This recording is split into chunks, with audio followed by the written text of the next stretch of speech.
York, c'est vraiment mon premier paix. Je me sens home à New York.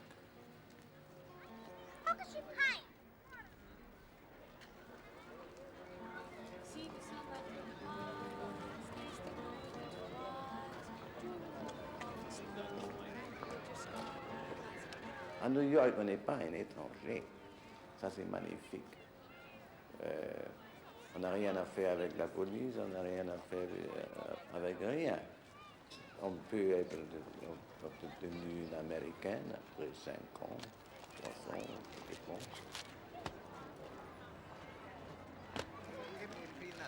Peanuts, yeah, peanuts. Very hot peanuts, very hot peanuts. Ora. Thank you very much. Give me another one. One more. Okay. Yes, yes, yes, yes, yes. J'ai jamais entendu un mot étranger en New York. C'est pour ça aujourd'hui cette ville est vraiment internationale. Avant, c'était pas tout à fait comme ça, parce que l'immigration en Amérique, c'était une autre immigration, jamais une immigration intellectuelle.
Ah, les carrosses de Central Park, un conte de fées. On a l'impression que dans cet endroit, tout est possible, tout peut arriver. Comme tout devait être possible dans ce Nuremberg mystérieux où vous avez passé votre enfance. Le Nuremberg des maîtres chanteurs, la ville de Dürer, dont aujourd'hui, hélas, il reste fort peu de choses, mais dont ces gravures ou ces photos anciennes nous restituent l'atmosphère envoûtante. Quel souvenir gardez-vous de cette ville où vous vous êtes éveillé aux choses de la vie? C'était une ville très secrète. Très secrète. Secrète et très cruelle. Parce que l'histoire de Nuremberg est cruelle. C'est Kaspar Hauser. Mais pour un enfant, naturellement, c'est intéressant. Parce que les enfants aiment la cruauté. Le monde dans lequel vous avez grandi, dans lequel vous avez vécu lorsque vous étiez jeune, enfant, c'était un monde très bourgeois, très, Oui, très puritain aussi, puritaine, oui. sévère. Sévère. Moi, je suis parti très bientôt, parce que je ne suis pas un homme de famille. Seulement, vous n'étiez pas dans un milieu beaux-arts. Votre père n'était pas peintre ou non, sculpteur. il était commerçant. Il était commerçant. Oui. Et pourtant, votre sœur a été Oui, ma chanteuse sœur d'opéra. était chanteuse, très bonne chanteuse, Oui. au théâtre. Et mon oncle aussi, ma tante, c'était les gens du théâtre. Ma sœur était bien, mais mon oncle était un mauvais les acteur. compositeurs et des choses comme ça, Oui. mais très populaire. Intéressant, mais populaire. Lorsque vous étiez jeune, je pense que vous ne vous êtes pas immédiatement orienté vers les beaux-arts. Vous avez fait de la musique. Oui, avant j'étais ça. musicien. Et franchement, c'était trop de travail. Vous étiez un musicien paresseux. Oui, c'est beaucoup de travail. Mais C'est tout comme de un même, athlète.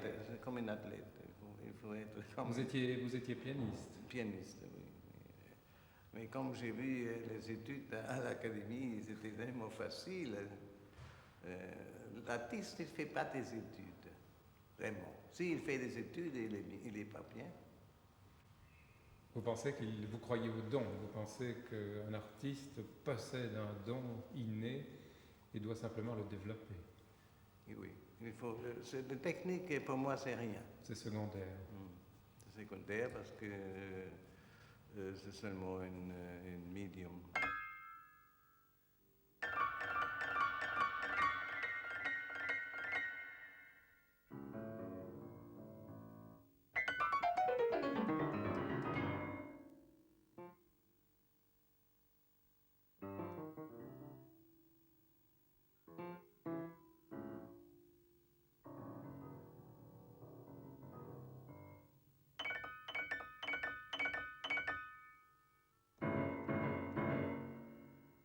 Pendant longtemps, il y a eu énormément d'enfants dans vos tableaux.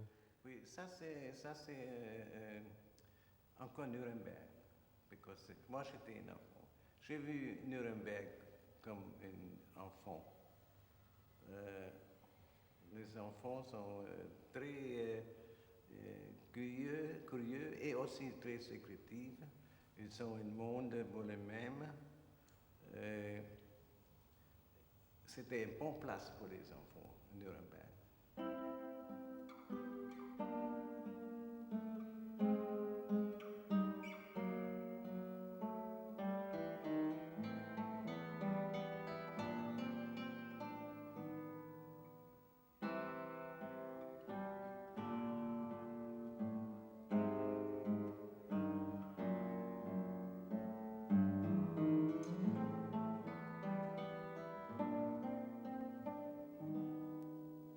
Ensuite, vous avez vécu à Munich. À Munich. C'était tout différent. C'était une ville pour les étudiants. C'était une ville, on dit, de l'art. À Munich, vous étiez plus âgé, alors vous avez commencé à faire des études d'art. J'étais avec un journal, le Münchner Neues. C'était le plus grand journal en Bavière. Et aussi une maison de publishing house. Maison d'édition artistique. Moi, j'étais là pour les choses visuelles. Alors, c'était très, très bien. Et aussi, tout le monde est venu à Munich. On a rencontré tout le monde là. Aussi, près de Innsbruck, Tyrol, tout ça. Aussi, c'était un plaisir, la ski. La vie devait être assez agréable à cette époque-là. C'était agréable, oui. Mais tout de même, c'était l'époque où le nazisme commençait à monter. Yes, mais pas comme à Nuremberg. Ah non. Et Hitler, vous l'avez rencontré à ce moment-là très souvent dans les cafés? Tous les jours. Mais ce n'était pas une chose importante. Il n'était pas encore Reichskanzler. Il a fait des prétentions d'artiste à ce moment-là. Il faisait Oui, il a porté peinture, toujours un peu des costumes artistes. Ah oui. Quand une chapeau noir, l'artiste Montmartre. Il était un homme... moi, j'ai toujours eu peur de Hitler, mais les autres, ils ont toujours ri. Mais moi, j'ai toujours eu peur, parce que c'était... on s'appelle ça en Allemagne un Dienstmädchenschatz. Vous comprenez qu'est-ce que c'est ça? Oui, un tombeur de femme d'ouvrage, c'est ça. Un amant des femmes de chambre. C'est cela. Il est un acteur, très mauvais acteur. Il a pris des leçons au théâtre. Il était très fier. Il pouvait faire le salut Hitler pour des heures.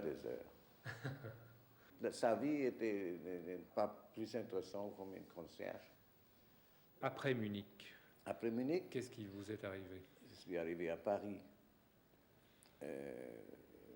À Paris, c'était encore dans les années 30. À Montparnasse, c'était encore un peu... Il y a encore un peu de vin de 1920, 2, 3, 4 Fujita, un peu encore... Modigliani était mort, mais il y a eu encore des amis, de ça.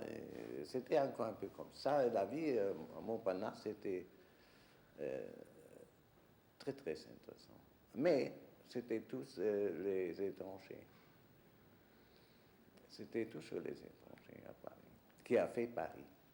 Même les cabarets et les nightclubs, tout ça, c'était toujours les Russes, toutes les nations, ils ont ouvert cette boîte.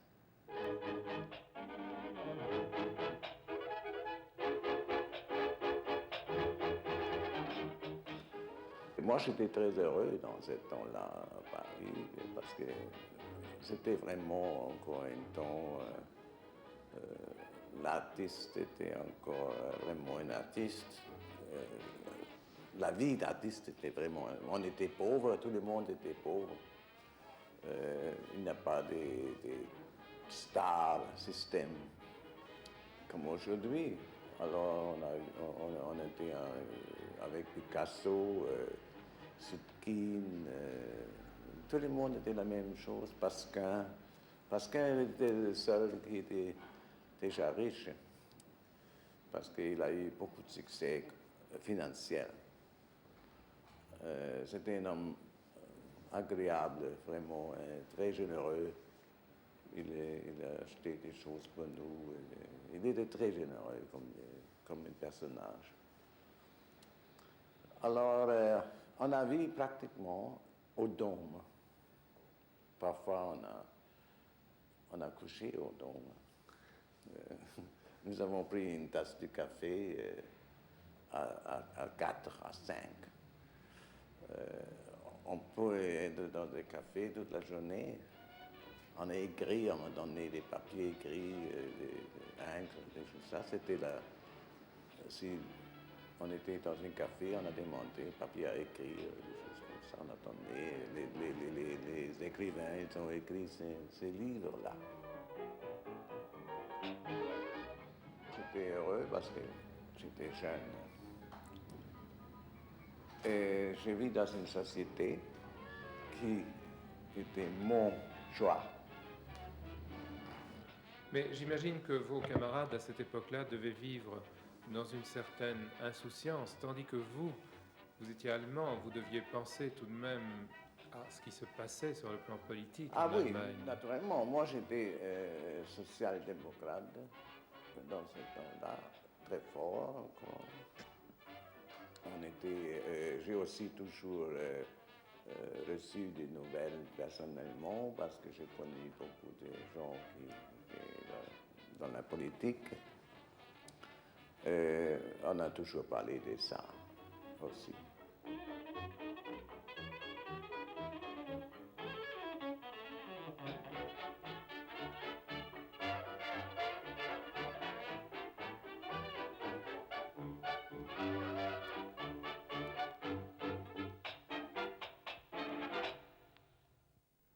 Qu'est-ce qui s'est passé lorsque la guerre a éclaté? Comme la guerre est déclarée, on m'a pris dans un camp comme comme ennemi alien.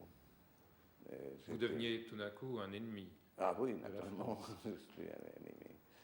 Mais je n'ai pas eu un ami, parce que mon père, ce n'était pas mon ami, alors on était un ennemi abstrait, sans rien derrière. Seulement les nazis, mais on a séparé les nazis de nous. C'était dans une compagnie magnifique, c'était presque tous les gens des intellectuels, parce que les intellectuels allemands sont partis pour France, pour Paris. Et les businessmen sont allés en Amérique ou en Tchécoslovaquie ou comme ça. Mais tous les intellectuels étaient à Paris, parce que ça, c'était la deuxième home pour les intellectuels. Alors vous êtes resté longtemps dans ce camp de prisonniers? Oui, c'était très longtemps. Non, pas trop longtemps. Non. Quelques mois. Et après, j'étais dans une espèce de service militaire. On a fait une enquête des gens qui sont vraiment réfugiés politiques. Et c'était pas une guerre en France dans mon temps-là, parce que les Allemands n'ont pas attaqué France, les Français n'ont pas attaqué Allemagne, c'était une espèce de Sitzkrieg. Alors c'était sans événement. Il n'y avait pas d'événement, il ne se passait rien. Non. Alors après ça, je suis parti pour l'Amérique. Parce que cette circonstance était mieux pour moi, parce que j'ai eu une mère qui était née en Amérique, alors c'était mieux comme ça. Votre mère était américaine, mais cependant, je crois que vous vous êtes toujours senti profondément allemand. Ah oui, naturellement. Je parle allemand, c'est ma première langue. Les restes de langues, ce sont seulement des imitations de sound.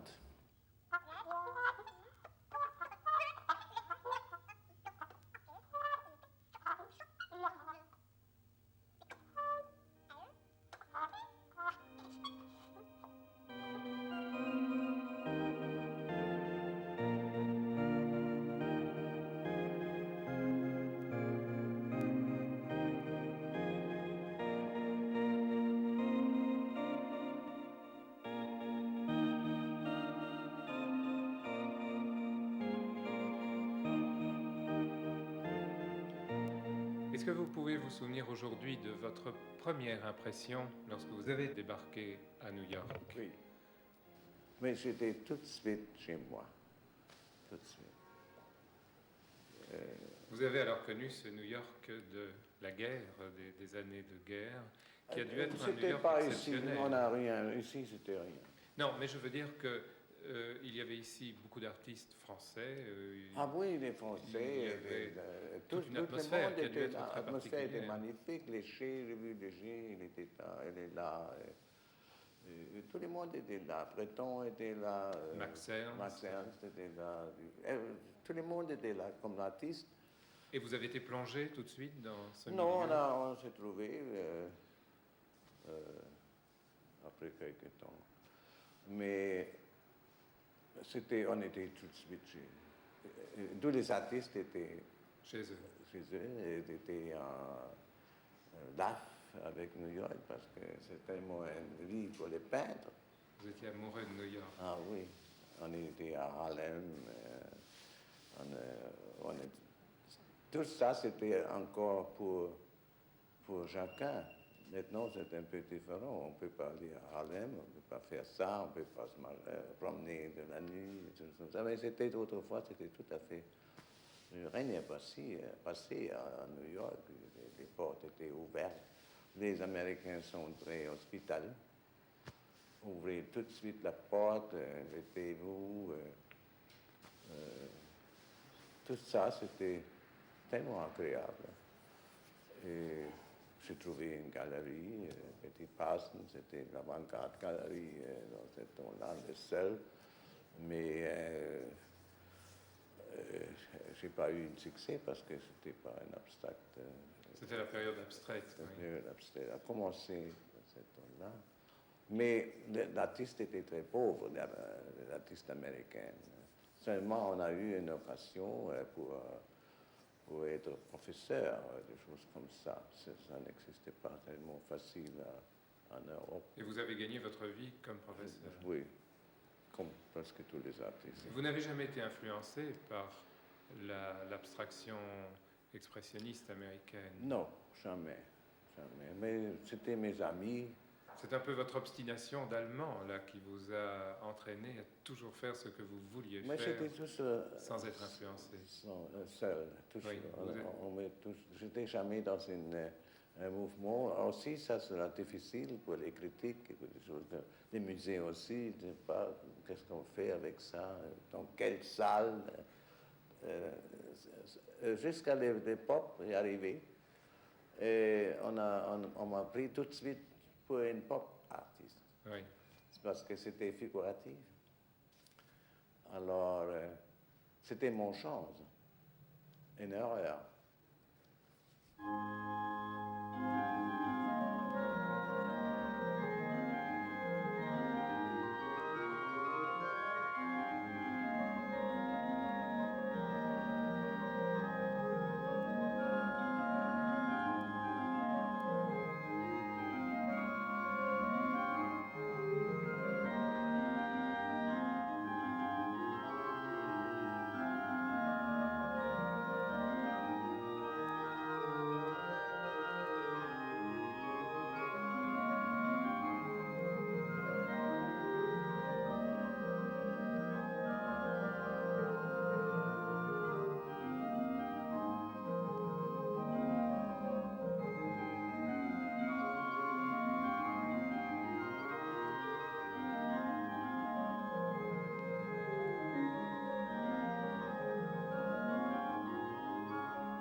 Est-ce que vous-même, vous vous considérez comme un pop Pas artiste? du tout.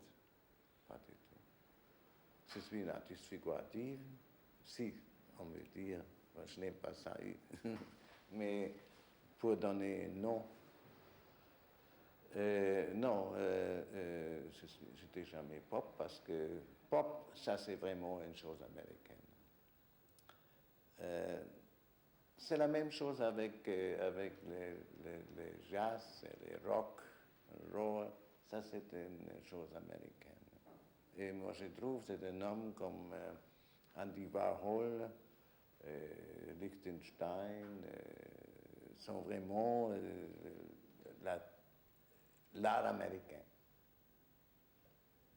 On a eu des peintres très bien avant, dans les Ashken School. Figuratif, très bien, par contre, très bien. Mais on n'a pas trouvé un mouvement qui découvert les Américains, découvert les supermarkets et tout ça. Ce qu'on appelle le paysage urbain. Oui. Et moi, je trouve que c'est vraiment un art américain. J'ai vu cette chose-là comme touriste, avec une curiosité, mais avec une distance européenne.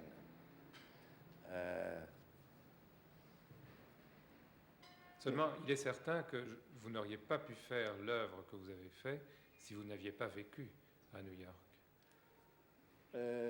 Moitié, parce que mon éducation, je ne pense pas encore, je suis désolé de ça, américaine. Je ne suis pas encore un Américain. Je suis un New Yorker.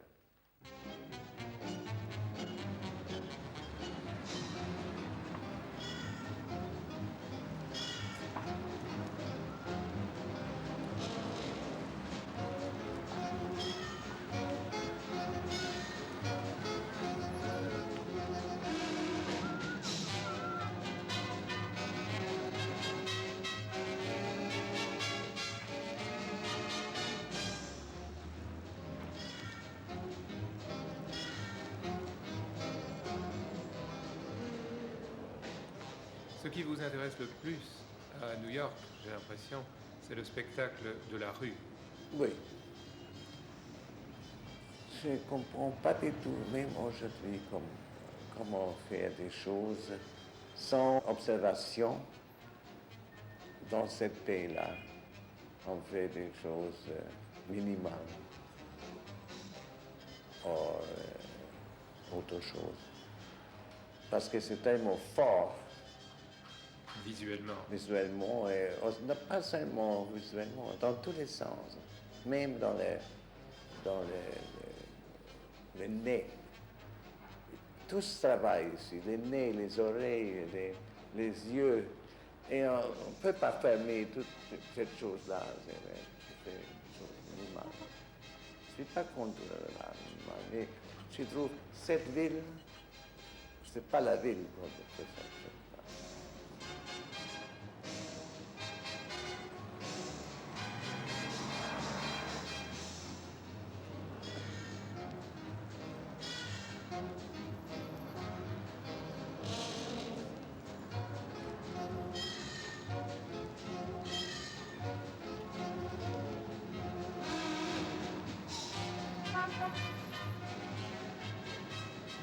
Vous vous promenez tout le temps encore Tout le à New temps. York. Oui. Parce que je n'ai pas des idées comme ça. C'est pas possible. Vous parlez aux gens. Non, je ne suis pas très sociable. Seulement, si j'aime les gens, je parle beaucoup. Mais en général, nous, tous les deux, nous ne sommes pas un pas de la vie de l'art. Mondaine ou... Non, pas du tout. Vous n'aimez pas ça. Je connais ce monde aussi parce que c'est approach me. Bien sûr, de temps à autre, vous ne Yes. pouvez pas tout à fait y échapper. Mais il y a parfois une curiosité. On est invité à voir les gens. Mais vous êtes un homme curieux. Vous Oui, aimez, vous ça aimez aller m'intéresse partout, aussi, ce fouiner. type-là. Mais pas pour souvent, une fois peut-être. Oui. Je suis un voyeur, oui, c'est ça.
Est-ce que vous vous sentez très seul? L'impression qu'on a lorsqu'on vous voit ici, vous êtes dans votre atelier, blanc, calme.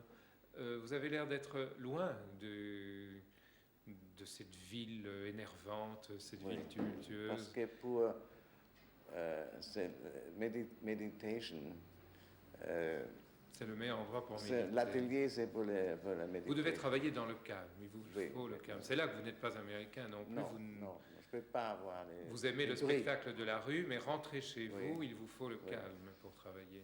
pour digest. Oui, pour mûrir vraiment Oui. le choc des images. Est-ce que ce choc des images, il se renouvelle toujours? Est-ce Oui, que vous n'êtes pas oui. fatigué de vivre à Non. New York à certains Non, moments? non, pas du tout.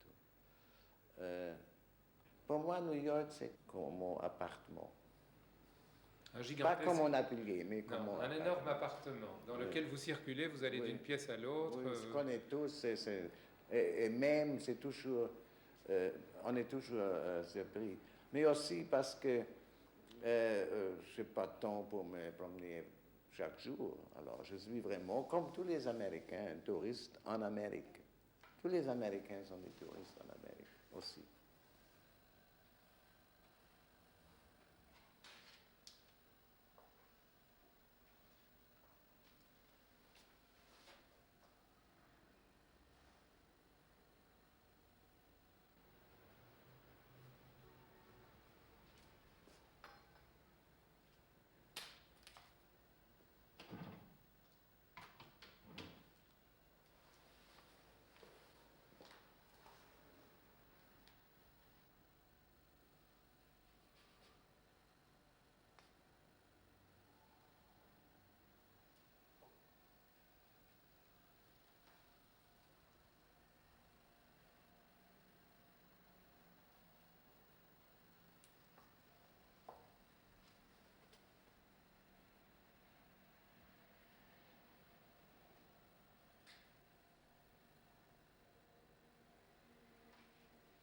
Vous avez une certaine admiration pour la puissance, pour une espèce de grandeur imposée par le physique. Vos personnages, les Ah oui, personnages qui ah sont oui. là derrière Ouais. vous, sont Oui, grands, oui. sont forts, Oui. sont... Sont pas ça. Mais pour moi, ça c'est un objet. La même chose, je pourrais admirer un homme qui est beau, comme je peux admirer une chaise qui est beau. Ah, mais c'est ça. Avec des femmes, c'est un peu différent parce que moi, je suis une homme. Mais je vois un homme qui est beau. Mais vous aimez bien les signes extérieurs de la puissance. Oui, oui. Aussi les uniformes. Les uniformes, L'uniforme, ça m'intéresse beaucoup parce parle que des nous militaires, portons tous un uniforme. Chaque personnage va avoir un rôle. Moi, je suis un homme comme ça, moi, je suis une femme comme ça, moi, je suis méchant, moi, je suis un pauvre gens. On porte tout l'uniforme. Moi, je porte des choses comme ça, vous portez un autre uniforme. Ça commence déjà avec la montre. la montre. L'uniforme, ça, c'est notre seule expression que nous avons. Est-ce que vous avez trouvé qu'il y a une certaine beauté dans des uniformes comme ceux des polytechniciens ou ceux des académiciens français? Oui, l'Académie française peut-être. Yes, l'Académie française, c'est un peu court. Vous avez, Ici, un tableau. oui, vous avez fait un académicien qui porte son bicorne, mais qui est tout nu à part ça. Oui, autre chose. Donc c'est que vous accordiez beaucoup Oui. d'importance au chapeau dans ce cas-là. C'est toujours la même histoire. L'uniforme, ça, c'est notre seule expression. Dans mon jeunesse, le sexe, c'était un uniforme. Le putain, par exemple, il a porté un uniforme. C'est aujourd'hui les femmes qui portent cet uniforme. C'est plus les putains. Les putains portent l'uniforme de housewife, bourgeois, De ménagère. de ménager. Alors, Mais pourquoi dites-vous que les putains portaient un uniforme à Nuremberg? pour partout, pas seulement à Nuremberg, Pour qu'on puisse les distinguer immédiatement. pour montrer son métier. Oui. Alors, Aujourd'hui, toutes les femmes sont costumées comme des potins. Oui, c'est vrai. Ça aussi, c'est laisse secret. Moi, secret. Parce qu'aujourd'hui, c'est pas Il n'y a un plus de secret. distinction possible. Non. Évidemment, vous avez vécu dans ce milieu fermé, bourgeois, hypocrite probablement. Hypocrite, oui. Mais aussi l'autre côté hypocrite. Les Levi's sont hypocrites tout. Les pantalons des femmes, les Levi's sont hypocrites. Même chose, parce qu'ils sont sales, ils sont très sculptés.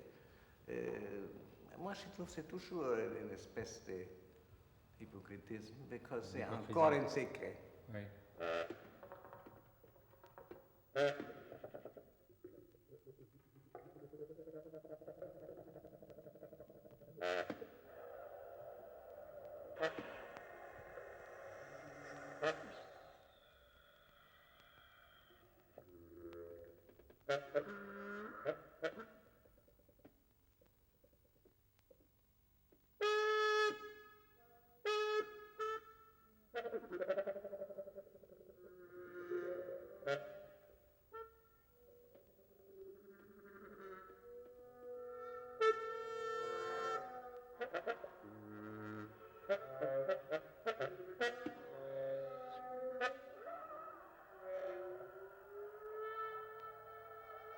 D'autre part, la femme, il suffit de regarder celle qui est là, derrière vous.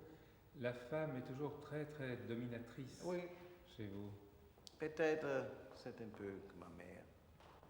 Mais vous croyez à cette domination de la femme dans la société? Vous pensez... Oui, je trouve que les femmes sont dominantes, parce que je trouve que les femmes sont plus fortes comme les hommes. Oui. Moi, j'ai une grande admiration pour les femmes, parce que les femmes sont vraiment intelligentes. Parce que l'homme est un peu banal, comme son corps aussi. Le corps de femme est plus intéressant, plus grande surprise. Aussi, je trouve qu'on a fait beaucoup de bêtises dans la société avec les femmes et l'homme, parce que moi, je trouve que les femmes qui peuvent faire tout sont intelligentes, sont très pratiques. Travaillent dur, plus comme un homme si c'est nécessaire. Parce qu'en Amérique, on sait, c'est la femme qui est vraiment derrière l'homme. Est-ce que vous liez le problème de la sexualité à l'esthétique? Non. Je trouve que ça n'a rien à faire avec ça, pas du tout. Seulement, on a fait on a intellectualisé le sexe tellement dans la littérature, pas seulement maintenant, toujours. On a maintenant une certaine... on a différentes catégories de sexe. Le sexe peuple, le sexe intellectuel, le sexe je ne sais pas quoi, mais ce n'est pas toujours la même chose.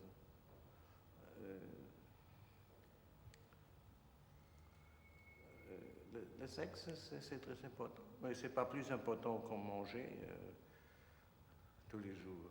Ou si on a soif, il faut boire. Moi, je trouve, par exemple, manger, c'est aussi une chose intime. Si je suis dans un restaurant et si des gens prennent la nourriture dans son bouche, moi, je trouve que c'est indécent. Un peu, oui. Parce que c'est presque comme sexe.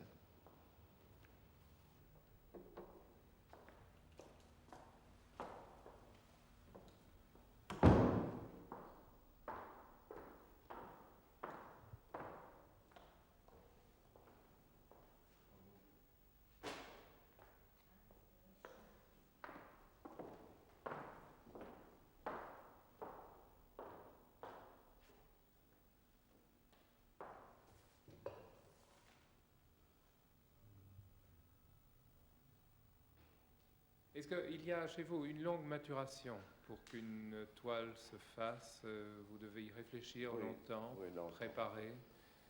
les choses? Moi, si je ne fais pas la peinture, j'ai fait la peinture. Si je fais la peinture, j'exécute mon peinture. Vous voulez dire qu'elle est faite là, Elle est faite là. dans la tête, entièrement? Ça commence avec tout, avec les oreilles, les nez, les yeux, tout ça. Si ça c'est fini, le tableau est fini. Alors je commence à exécuter tout ce que j'ai travaillé avant. Et c'est un besoin? Il y a un moment où vous devez peindre, où vous sentez que Je ne la sais chose pas que est là, est prête? c'est pas tout à fait comme ça, mais je crois c'est pas pour moi seulement. Je crois chaque personnage créatif travaille, la vraie travail avant l'exécution. Alors j'ai besoin de 3 mois pour exécuter peinture, mais j'étais avec cette peinture un autre 5 mois. Vous avez vécu longtemps Alors, avec cette peinture. Parfois c'est 2, 300, 4 ans.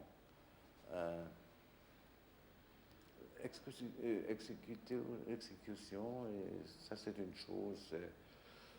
D'abord, on a beaucoup d'aide, parce que j'étais dans une académie, je sais comment faire le dessin, je sais comment faire la peinture. Ça, c'est une chose qu'on fait avec un... Comme un technicien, comme un artisan. Comme un artisan, oui.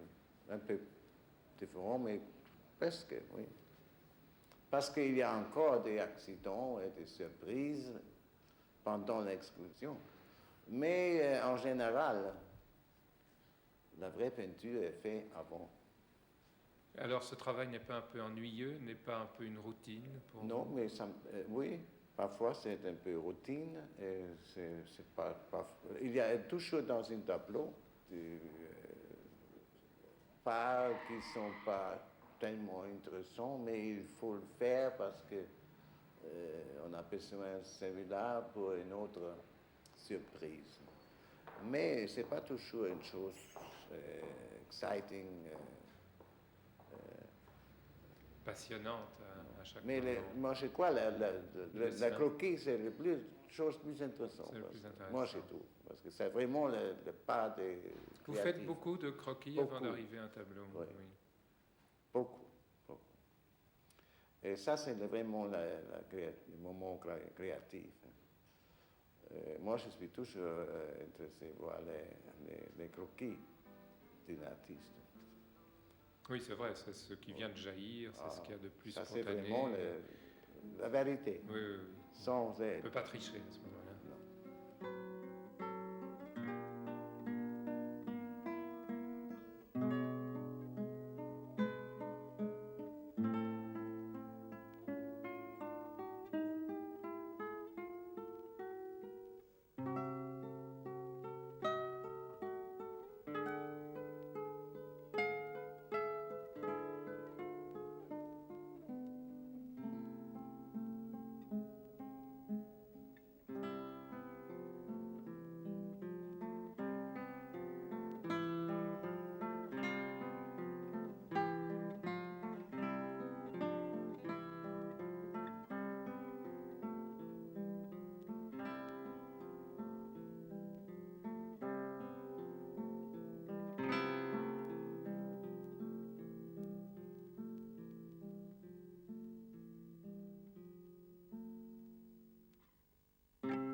Vous avez ce goût de l'enfance et inévitablement vous avez aussi le goût des jouets, Oui. des mécaniques bizarres.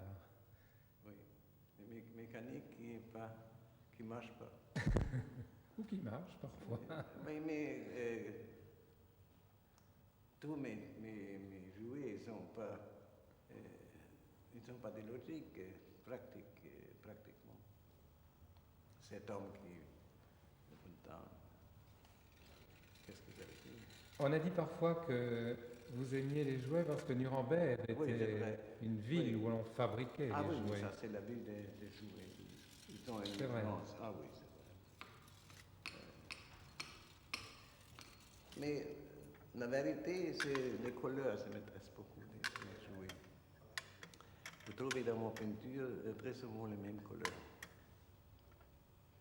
Ce sont les couleurs on pris très souvent, par exemple par les camions et on utilise dans les jouets aussi parce qu'on veut donner à un enfant une certaine réalité.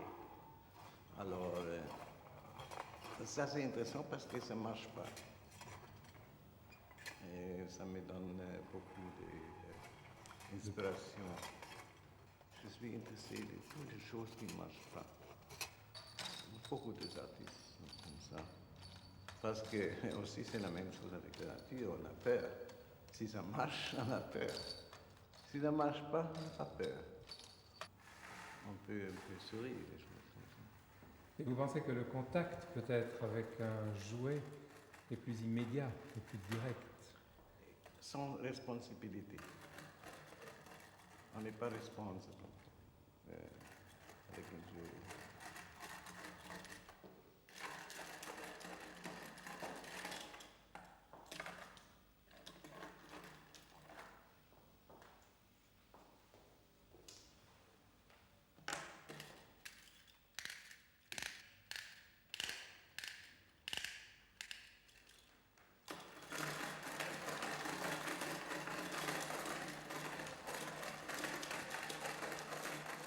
Mais est-ce que vous pensez que chez tous les hommes, il y a un côté enfant qui reste, qui dure toute la vie? Est-ce que c'est pour ça que vous avez Qui reste peint? enfant. Oui. Est-ce que vous Ah oui, pensez que les hommes naturellement, restent c'est enfants? nécessaire. Un artiste, il faut être. C'est son travail, rester un enfant. Avoir la curiosité d'un enfant. C'est pour ça que les vieux artistes c'est jamais comme les vieux gens en général. Ils sont encore intéressés dans des choses qui ne sont pas importantes.